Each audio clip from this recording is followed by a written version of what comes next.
Fala, torcedor do Fogão, boa noite. Seja bem-vindo a mais um vídeo do Botafogo Sincero, um canal de opinião de torcedor para torcedor, para falar aqui sobre Botafogo, sobre futebol e outros temas.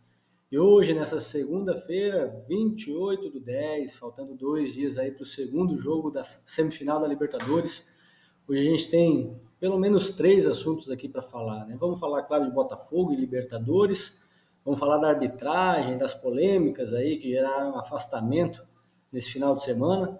E também, como é para a gente dar opinião, vou dar minha opinião aqui sobre a bola de ouro, que foi dado o resultado hoje. E parece que não agradou a maioria, não só de brasileiros, mas muita gente reclamando aí de um prêmio que já vem sendo contestado há um bom tempo. Então fica aí, acompanha o canal até o final, se inscreve, dá um joinha, divulga aí para os seus amigos, continua acompanhando a gente.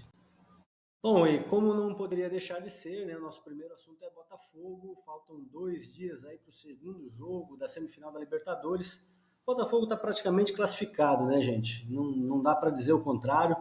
Já estou com as passagens compradas aqui para Buenos Aires. Vamos lá assistir essa final direto, né, do estádio Monumental, estádio do River Plate. E provavelmente o Botafogo vai estar na final junto com o Atlético Mineiro, uma final alvinegra e brasileira. Bom, para falar desse antes, né, da final, é claro, a gente precisa passar nesse jogo contra o Peñarol. Embora a gente tenha encaminhado aí 5-0, é sempre bom tomar cuidado, porque esse salto alto nunca é bom no jogo de Libertadores contra um time que tem 5 Libertadores, contra times que estão acostumados a jogar com essa pressão. E se não bastasse todo o ambiente que já se cria, né, o que se criou, por exemplo, no último jogo aqui no Rio de Janeiro, com torcedores do Peñarol vindo, fazendo bagunça, fazendo arruaça e sendo presos por causa disso, hoje o Uruguai, né, o Ministério do Interior do Uruguai, decidiu que torcedores do Botafogo não podem entrar no estádio do Peñarol. Uma decisão que, além de chocar a gente, né, muita gente já com ingresso comprado e tudo mais, fere o regulamento da Conmebol para a Copa Libertadores, e a gente espera que a Conmebol e todo o entorno aí faça o possível para reverter essa decisão. O Uruguai alega que isso é em função da segurança dos próprios torcedores do Botafogo. E aqui eu faço uma menção até muito importante ao canal do Rica Perrone, que é um cara que, apesar de ser São Paulino aí, mas ele faz bastante conteúdo de forma não clubista, por assim dizer, né? Gosto muito porque ele é racional em muitas das falas dele. E ele divulgou um vídeo hoje ainda falando sobre essa decisão da Conmebol, e ele começou a olhar isso por um outro lado, né? Primeiro, a gente entende que está sendo lesado, e o botafoguense, o brasileiro, está sendo lesado por toda essa história, é claro. Mas tem um ponto positivo com essa proibição, né? Se você for pensar que o clima vai estar bem hostil, em locais onde esse clima hostil já é comum, né, e onde o brasileiro vai ser um menor número, né, vão ter poucos botafoguenses comparado ao número de torcedores do Peñarol e números de pessoas, né, do Uruguai em si, com tudo que a mídia repercutiu lá, porque a mídia lá não vai falar a mesma história que aqui. Aqui a gente está ouvindo que o torcedor do Peñarol veio para fazer bagunça. Com certeza não é essa notícia que está lá. Lá a notícia que está passando, pelo que todo mundo lá diz, o Brasil foi injusto, colocou o pessoal em cárcere, torturou e tudo mais, né, os torcedores do Peñarol. Então vai ter um clima de revanche não só dentro do campo, vai ser também fora. Então existe, é claro, um perigo dentro desse jogo, num país que não é o nosso, né? Que nós não conhecemos direito como as coisas funcionam lá, nós não conhecemos as ruas, nós não conhecemos os becos, nós não... Enfim, se você acha que é perigoso andar no Rio de Janeiro pelo menos você sabe onde não deve entrar, né? E lá, você sabe, você conhece, vai andar de Uber, vai andar de táxi, vai cair numa emboscada lá, talvez dentro do estádio consiga-se até criar uma certa proteção, mas depois dali é complicado. A gente já viu em jogos de Libertadores que esse clima de animosidade ele vai para dentro do vestiário, já teve jogador apanhando de torcedor em jogo da Libertadores. Ah, mas faz tempo, isso não acontece mais, até o momento que se cria um clima de guerra, que foi o que se criou na semana passada. Pode não ter sido por parte do Brasil, pode não ter sido por parte do torcedor do Botafogo, mas é ele que nesse momento se colocaria em risco indo para lá. Então, as falas do Rica no canal dele foi justamente no sentido de que, embora o Peñarol e o Uruguai não tenham feito isso para proteger o torcedor do Botafogo, embora ele diga isso, mas ele fez isso mais para se proteger por causa dos riscos que também traz a ele, para qualquer complicação que venha a se ter, né, com acidente ou incidente envolvendo torcedores do Botafogo, mas serve também, né, como um alerta para o torcedor que vai para lá para tomar cuidado. Né? Durante o jogo é uma coisa, mas se você vai um dia antes, vai um dia depois, o que vai acontecer depois do jogo, ainda mais dependendo do resultado que aconteça lá. E essa preocupação vale também para os jogadores. Né?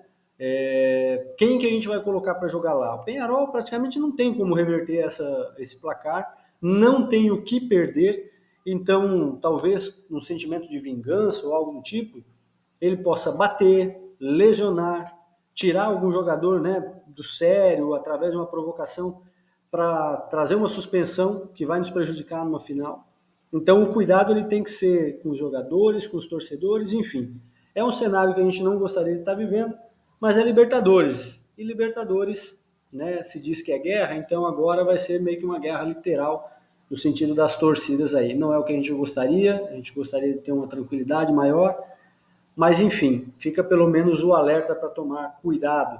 Agora, o que se espera é que a Conmebol tome alguma medida forte, pesada, disciplinar contra o Peñarol e contra o Uruguai, porque isso não pode acontecer. O regulamento dela é muito leviano com relação a isso. Diz que não pode, mas aplica uma multa de US$ 20 mil, mais outras possíveis sanções. Se isso não ficar muito claro, daqui a pouco vira folia. Imagina daqui a pouco o Brasil, que tem um monte de time que toda a vida se classifica para a Libertadores, começa a dizer que ninguém mais pode vir para cá assistir o jogo. É dever do Brasil, das instituições, do clube, né, que está recebendo, promover segurança para atletas e torcedores que estão vindo aqui. A polícia que existe no Brasil não está aqui só para proteger brasileiro, está aqui para proteger a ordem de qualquer pessoa que vem aqui. Então isso também tem que valer para os outros estádios.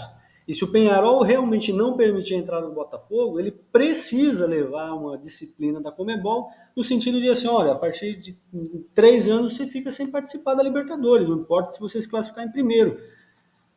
Não é uma decisão que é para ser tomada de maneira unilateral, e nem pode, não é aqui não é opinião, aqui é regra, né? Não pode. Agora a punição, isso depende da Conmebol. A Conmebol já divulgou hoje que vai abrir um procedimento aí contra o Botafogo por causa de sinalizadores no jogo contra o Peñarol e por causa do foguetório que foi feito lá no hotel de madrugada, que assim, é claro, né, é natural que se entenda que é a torcida do Botafogo, mas classificar isso, punir o Botafogo por algo que aconteceu completamente fora de campo, fora do horário, fora das dependências do estádio, não tem porquê, mas eles vão colocar um procedimento para isso. Acontece em todo lugar, não acontece nenhuma punição. Com o Botafogo vai acontecer. Então, o mínimo que se espera é que essa mesma velocidade que tiveram para querer multar o Botafogo agora, que usem também para punir o Peñarol e o Uruguai, pelo menos por essa decisão. Eu não tenho nada contra o Uruguai, tá? Mas contra a decisão que tomaram de não permitir a entrada do brasileiro, do botafoguense, nesse jogo contra o Peñarol. Um jogo que, convenhamos, está decidido. Então a gente não precisa nem ir lá, nem os jogadores precisavam ir. Mas, né, por regulamento, tem que jogar, então também tem que ter torcida, beleza? Isso não é opinião, isso tem que ser, essa é a lei, é o regulamento. Bom, o vídeo hoje ele é recheado de polêmicas, né? Se tem polêmica com a questão do Botafogo e do Peñarol, tem a polêmica também da arbitragem do final de semana. Enfim, a arbitragem já não é. Falar que é polêmica é até meio repetitivo, né? Mas a gente teve alguns jogos aí com uma arbitragem bem criticada e os árbitros começaram a ser afastados já no final de semana, né, pela comissão de arbitragem, que também não é exemplo para nada, mas começou a agir. Então, se até a comissão de arbitragem, que é omissa, que não é exemplo, começou a punir os árbitros, imagina o absurdo que foi esses jogos, né? O Juventude reclama de uma expulsão, de um pênalti marcado contra ele, ou seja, a favor do Flamengo, sim, do Flamengo, aqueles nossos amigos que sempre são beneficiados e ainda querem reclamar de arbitragem. Outro jogo, comentado aqui inclusive no pós-jogo do Botafogo, né, de uma forma muito rápida, Foi Palmeiras e... Meu Deus, deu até um branco aqui, né? Palmeiras e Fortaleza. Palmeiras 2, Fortaleza 2, com 2 pênaltis para o Palmeiras, que poderia ter tido uma expulsão para o Fortaleza e uma expulsão para o Palmeiras. Ah, expulsão não para o Palmeiras? Tudo bem, mas pelo menos o amarelinho ia, né? Agressão não importa se é forte ou não, se acerta ou não, agressão é agressão. Assim como o jogador do Fortaleza tentou dar um soco e não deu, porque errou, né? Estava longe, mas da mesma forma o Everton também tentou agredir o jogador do Fortaleza. Agora os dois pênaltis foram bem discutíveis, muito comentarista de arbitragem, ex-árbitro, né, dizendo que pelo menos um daqueles pênaltis não teria sido marcado. O fato é que com esse resultado, o Palmeiras continua a 3 pontos no Botafogo. E num confronto direto, por exemplo, como ele tem a vantagem de desempate, mesmo que tudo vá igual até o final, mas como tem o confronto direto, o Palmeiras pode levar vantagem neste único critério. E aí esse empate, esse único pontinho que eles fizeram, pode fazer diferença para um título do Campeonato Brasileiro. Então agora os árbitros foram afastados, o próprio VAR foi afastado, mas o que adianta? Vai se tirar os pontos do Palmeiras? Não. Então tomar essas medidas corretivas depois traz muito pouco efeito prático para o campeonato. E daqui a pouco a gente não vai ter, né, árbitro nenhum, porque todos estão errando. Só dessa vez foram 3. Então, como é que fica? Ao invés de solucionar o problema da arbitragem, a gente só vai suspendendo, suspendendo. Daqui a pouco não tem mais como suspender, tem que voltar os caras que são ruins mesmo. Reciclagem zero, padrão zero.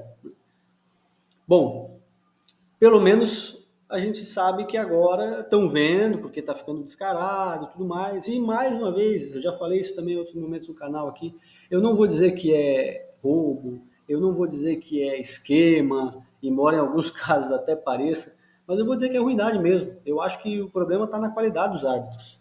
E enquanto não existe um investimento para isso, enquanto a arbitragem continua sendo feita de forma amadora, a gente vai continuar aqui se repetindo nas polêmicas.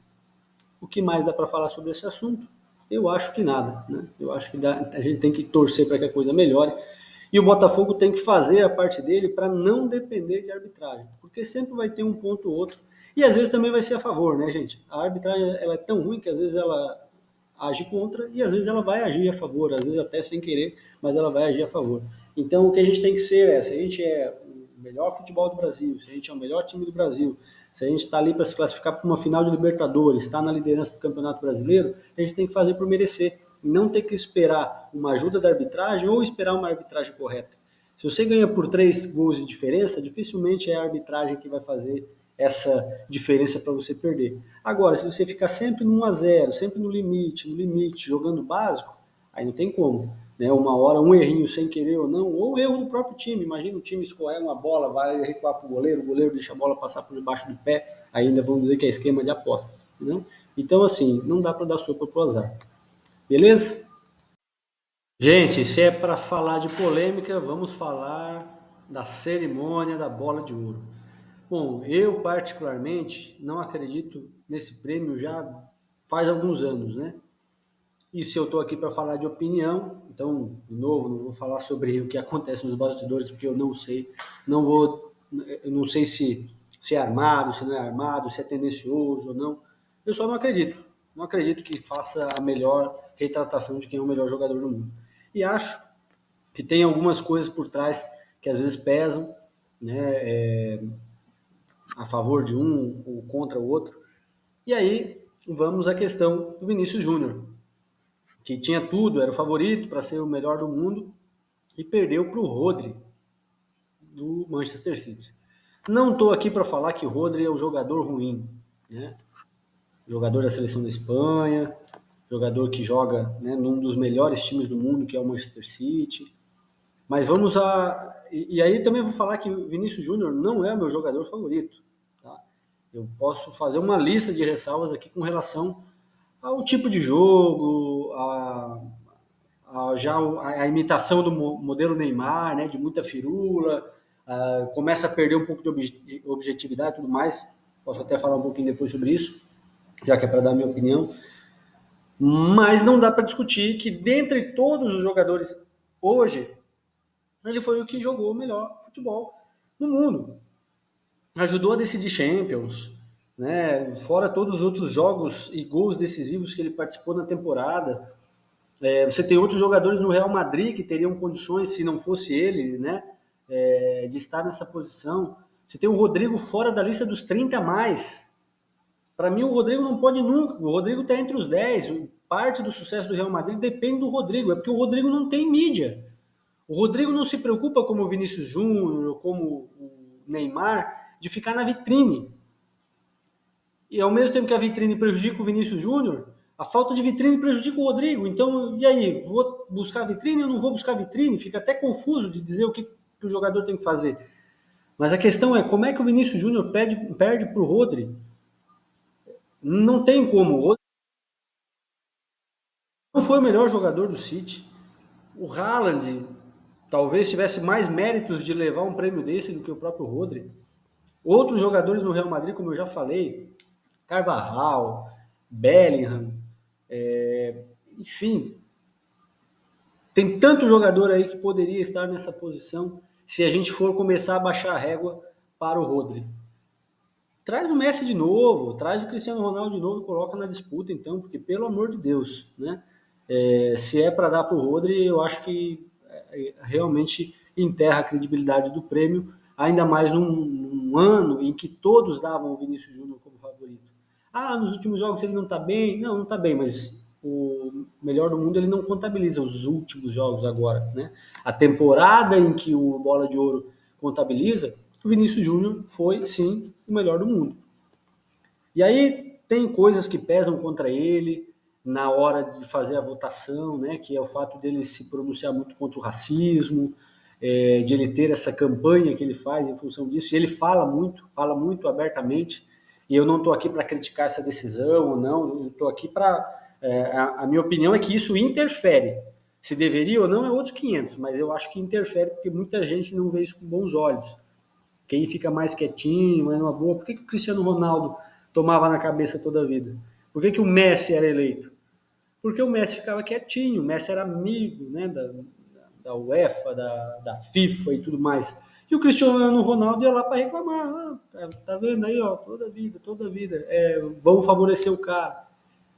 E, para mim, perdeu a credibilidade quando o Cristiano Ronaldo perdeu pro Modric, né? Quando o Cristiano Ronaldo fez uma temporada espetacular, ajudou no título da Champions decisivamente, fez não sei quantos gols naquela temporada, né? 17 gols, se não me engano, na Champions League, foi artilheiro e tudo mais. O cara ultrapassou todo mundo, passou o trator em todo mundo e perdeu para o Modric, que eu respeito muito, gosto muito, o cara do Real Madrid, né? Mas que não tinha essa bola toda para levar o melhor do mundo. Então ali eu acho que já perdeu bastante a credibilidade. Aí teve outra temporada que deram para o Messi, aí acabou ainda mais com a credibilidade. Aí agora ficam gerando prêmios para dar para o Messi, ficam criando competição para dar para o Messi. Então, assim, a FIFA já está bem com a credibilidade lá embaixo, né, por causa de algumas coisas. E aí vem ainda o bola de ouro, Ballon d'Or, aí, sei lá como é que fala isso em francês, que eu mal falo português para falar francês. E os caras colocam o Rodri como melhor jogador do mundo. Bom, voltando a falar um pouquinho do Vinícius Júnior, né? Eu tenho as minhas ressalvas contra ele, eu acho que é um jogador que muitas vezes ele perde a objetividade. Eu gosto de jogador driblador, mas eu gosto de jogador driblador efetivo, driblador para concluir jogada. Quando a gente lembra do Ronaldo Fenômeno, quando a gente lembra do próprio Romário, que eu peguei mais a fase final do Romário, mas eram jogadores com habilidade, mas que iam para cima e procuravam o gol. Né? E quando não tinha como fazer o gol, mas dava o passe para o cara do lado para fazer o gol. Então a jogada terminava em gol. E eu acho que o Vinícius Júnior, assim como o Neymar, né, às vezes vem muito para trás para pegar a bola, para fazer uma firula, para apanhar no meio de campo, que não tinha necessidade. Aí o jogador se lesiona, porque só batem nele. Mas, cara, não que justifica, né? Não é para bater no jogador nem nada. Mas às vezes é um negócio que pode ser evitado. A firula, o drible, ele tem que ter uma função que não é só ficar irritando o adversário. Né?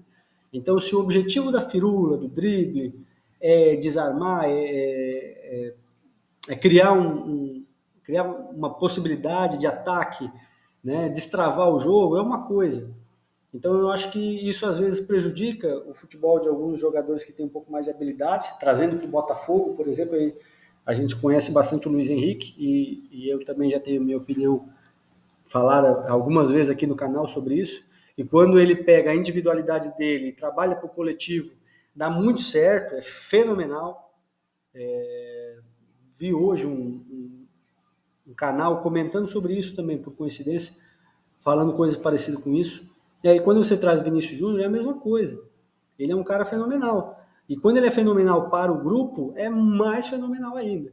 Então, isso às vezes tira um pouco do brilho dele, por quê? Porque acaba criando uma inimizade com, seja colega de campo, seja com outro cara do outro time, que vê ele fazendo uma firula, às vezes para nada, né? Porque quando você procura o gol, tem um motivo para fazer aquilo dali. Quando não procura, parece só uma provocação, né? E aí outro jogador pode se sentir desrespeitado, se tem mérito ou não para isso, não sei. Mas, de novo, aqui a minha opinião é sobre o que interfere, às vezes, para as pessoas não gostarem dele, né? Por que eu gosto do Rodrigo? O Rodrigo é um cara que também ele é objetivo, também faz gol e tudo mais, mas ele realmente ele vai para a conclusão de jogada. Não é o Rodrigo circulando com a bola no meio de campo, vai, dá um totalzinho para cá, fica dando embaixadinha, fica botando a bola na cabeça, no pescoço. Não, é um jogador que joga para frente e joga para o time, né? Então, mas para ele também não adiantou, porque nem nos 30 ficou. Então é complicado. Essa situação do Vinícius Júnior realmente é complicado. Eu acho bem polêmica a não indicação, a não premiação dele, né? Indicação sim, acabou ficando em segundo lugar. Acho que é muito mais jogador que o Rodri. Ele parado é muito mais jogador que o Rodri. Jogando, então, nem se compara. Bota um para jogar contra o outro aí e amarra as mãos do Vinícius Júnior, que o cara vai dar um nó no Rodri. Então, assim, teria muita gente para se colocar na frente aí. Mas, enfim, eu acho que esse tipo de premiação que dá para pensar não dá para confiar, não dá para acreditar, como o Real Madrid fez, né? Não foi, apesar de ganhar como melhor time da temporada, em protesto ninguém foi nessa premiação, porque como ele disse, né, não vamos num lugar onde nós não somos respeitados. E eu acho que tem muito disso, eu acho que tem um pouco de má vontade com o Real Madrid, assim como tinha na época com o Cristiano Ronaldo, que era do Real Madrid. Acho que tem alguma coisinha ali. Acho que o sucesso do Real Madrid incomoda. O sucesso de todo mundo incomoda, né? É interessante. Em vez de a gente torcer pelo sucesso de alguém, ou de algum lugar, ou de algum clube, enfim, a gente às vezes fica contra essas pessoas que têm, né, esse sucesso. Enfim, bola de ouro definida, Rodri eleito o melhor do mundo. Não dá para saber o que vai ser o próximo prêmio, né? Eu acho que as pessoas não vão nem mais querer ir nessas premiações, aí os que realmente se interessam por esse tipo de premiação, porque não, depois dessa premiação acho que não faz mais sentido, né? Esperar, quem sabe a partir do ano eles começam a valorizar os jogadores de verdade, um jogador do Botafogo vai para essa disputa aí, né? Levar o Luiz Henrique, o Jesus, Thiago Almada, um desses ainda pode ganhar o Bolão d'Or aí pelo Botafogo. Vai, né? Sonhar não custa nada. Temos uma Libertadores pela frente. Imagina ser campeão da Libertadores, ano que vem disputar um Super Mundial de Clubes e um desses jogadores aí pintar. Se não agora, mas imagina no futuro ter um cara que virou bola de ouro e passou pelo Botafogo. Já é uma boa história para contar, hein? Quem diria? Olha para 4 anos atrás e vê se essa era a nossa realidade. É isso aí então, pessoal. Estamos aqui na ansiedade. Daqui 2 dias tem Botafogo de novo. Com certeza vai ser mais um show. O Penharol está assustado. O país inteiro do Uruguai, pelo jeito, está assustado com a gente. E a gente vai para lá. A gente vai, nem que seja em pensamento, vamos acompanhar pela TV. O time vai estar lá, vai nos representar, vai fazer um bom jogo. E com certeza vai voltar de lá com a classificação para a Libertadores, para a gente, quem sabe, celebrar uns 2 títulos aí nesse ano ainda, Libertadores e Campeonato Brasileiro. Se você chegou até aqui, gostou desse vídeo, dá um joinha para a gente, curte o vídeo, se inscreve no canal, encaminha aí para os seus amigos, para os seus conhecidos, para aquele que é torcedor botafoguense, para aquele que não é, mas quer cornetar um botafoguense, não importa. chama eles para cá para apoiar o canal. O canal do Botafogo Sincero, que é um canal feito para dar opinião, um canal de torcedor para torcedor, e a gente espera te ver mais vezes por aqui. Valeu!